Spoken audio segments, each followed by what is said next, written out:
Pero Solid na ang malinis. may mga ibang tao na nagsasabi sa akin na bakit ko daw hindi nilalagyan ng bike skin. Nagtataka sila bakit hindi ko Ay, nilalagyan magandang ng bike ano skin. din yan. Magandang point na Oo. ano.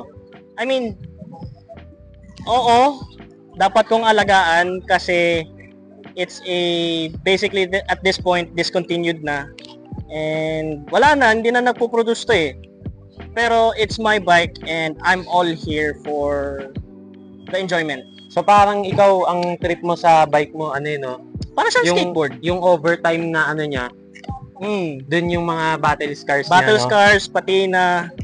So, hindi ako takot na magasgasan to. Wag lang madent. Kasi structurally, doon magkakaproblema eh. Pero mga scratches, okay lang sa akin. Wag lang madent.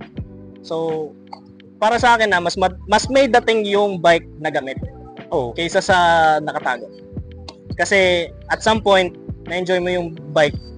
Hindi lang sa itsura. Tsaka meaning kasi, ano yun eh, pag gamit, ibig sabihin, sa'yo yun eh. Sa'yo yun. Kalahati mo. Kalahati mo eh. Oo. Kaya hindi ako nagdadalawang isip, sticker bomb. Ayan, may mga nagsisimula na eh. Shoutout dito kay Crit, Merienda Machine, Daily Grind, Recta 043. Yan. Mga homies.